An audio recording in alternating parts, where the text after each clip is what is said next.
You got busted at the airport. Were you transporting? Picking it up. It was just like in a freaking movie. In a locker. It was in a locker. If you want to get into the details of it, I was treated just as badly as people of color. I was pigeonholed because I was a light-skinned guy from a upper middle class family. So I was just, the police were really after. They wanted to make an example of me. So I went through a court system that my mother watched, God bless her, and that she's totally lost faith in the U.S. legal system. I was not. Why, you don't think you should have been charged? I didn't have a pre-sentence report. Most of the situation, as I look at it, was a setup. I wouldn't have any idea where to sell this amount. They needed a certain amount to be sold, and the police set this up. The DEA did all the setup. They look at it differently, but I've never. It was predetermined what was going to happen to me way before I was in there. Has that been proven? Is that your theory, or do you have?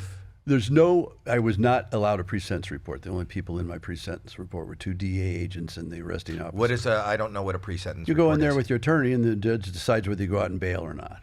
I wasn't anybody in there, so I was put in county jail right away. Right away? Right away. Were you freaked? Yeah. Horribly stupid jokes, because I was in there going, I'm going to kill myself. I can't deal with this because I'm in 11 people in a cell. So I was going to kill myself. Comedy part of me goes, okay, how are we going to do this? My comedy part is always funny at the weirdest times. He goes, I say we string ourselves up over the bar over there and then get that stool and kick the stool. But you know what's going to happen? You're going to screw it up and you're going to be hanging there. And people are going to spin you around like a piñata when they come back. And I burst out laughing. I said, yeah, you're probably right.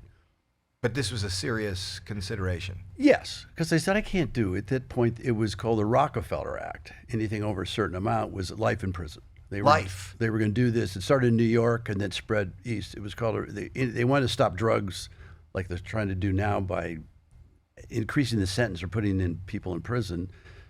It didn't work then, didn't work in Prohibition. You can't make people not get high. And did you have a good defense attorney? Apparently not. He said, I'm going to tell you we're going to get out of that by pleading guilty to something you didn't do. And that's plead guilty to conspiracy to bring it into the country, then it becomes a federal offense, not a state offense. And then the federal offense is different. I said, whatever. So they just pled that you did stuff that you conspired and is a conspiracy.